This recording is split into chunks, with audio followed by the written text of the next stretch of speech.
Hello, this is Mark McElroy, and I'm here to do a series of videos. This is number one of a series about live microphones. Essentially, dynamic handheld microphones.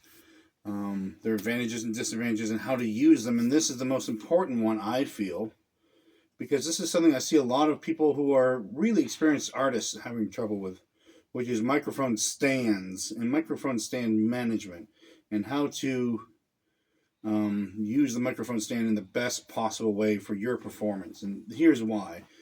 The microphone stand is kind of like the seat you sit in when you drive your car. It has to, when it's in just the right place and everything's adjusted fine, it's just perfect for you, and you take it out of your mind. But if you see people having to fidget with their stands and adjust something and as they go, and then they droop and things like that, that all has to do with not putting enough time and making sure the stand is set up correctly and they're using it correctly. So it may seem mundane, but we're going to talk about stands and how to use them. So let's go have a look. All right, so here we have two examples of microphone stands. Just variations. They're both boom stands. This one is a solid base, and this one is a tripod base. I'm a fan of the solid base stands. They're less likely to fall over. But in live situations, we usually run into the tripod base. So the first thing when you set up your tripod is always go to the very bottom. You see people like set this out so that it's also touching the floor or somewhere around here. You must go to the very bottom because the try in tripod is 3 points. You don't want to have a fourth point touching, because that actually weakens the actual tripod. So this is, I think it's a K&M or something like it. This is kind of a supposedly, high-end stand. However, this is a design flaw on the K&M and others that are like it. I kind of prefer this adjuster for the boom because you can put some torque on it. This works fine until there's some rubber parts in here, and when those rubber parts start to wear, you really gotta really pull on it, and sometimes you can't pull on it enough to make it not move later.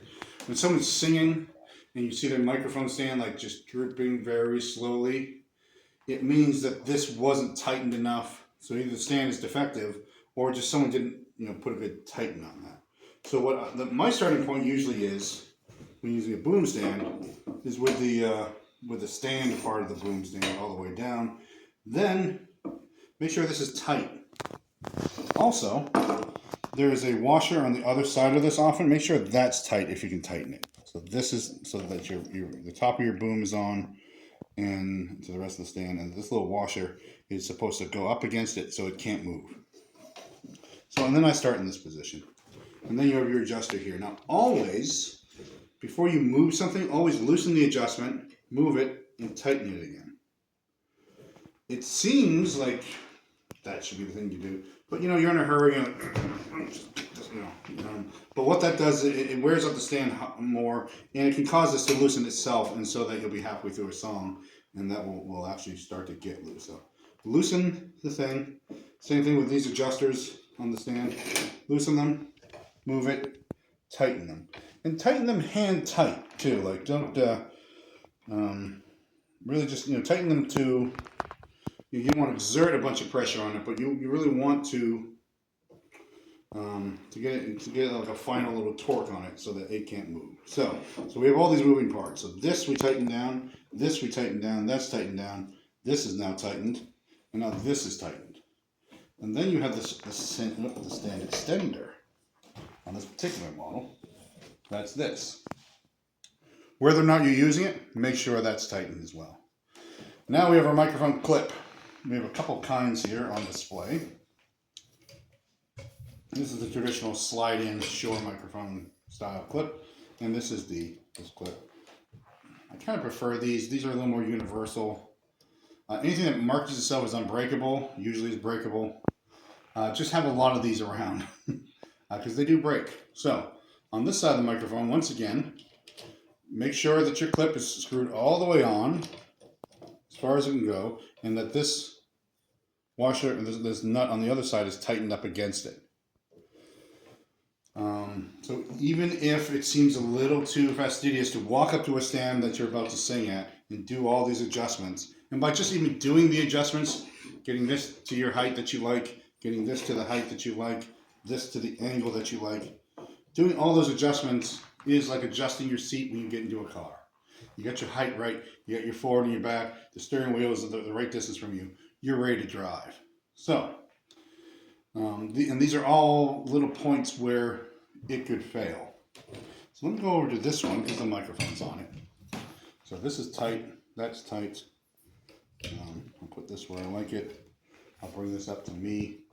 So I like a little angle this way. Some people like to go sideways. Some people like to be straight up. Some people like to bring this up to a height like that, and then bring this down like that, and then push this back. I don't know. But I find that the most comfortable thing to do is use the angle of the boom to get the microphone closer to you and use less of the stand. But that's all personal preference, and that's like I said, like getting your car seat where you want it. So, your microphone goes in the clip. Let's take a microphone cable.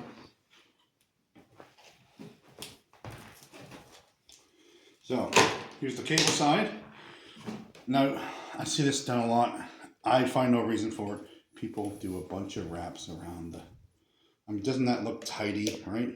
But I don't do that. I do a wrap. I make sure the microphone cable comes up from behind this thing here. And then I give it like one way around the microphone. Because especially if you're setting this up for someone else, they may want to take the microphone off the stand. And then they have to do that thing when it's wound up, they have to do that. Or you would have to do that. So just one gentle wrap is usually what I do with the cable.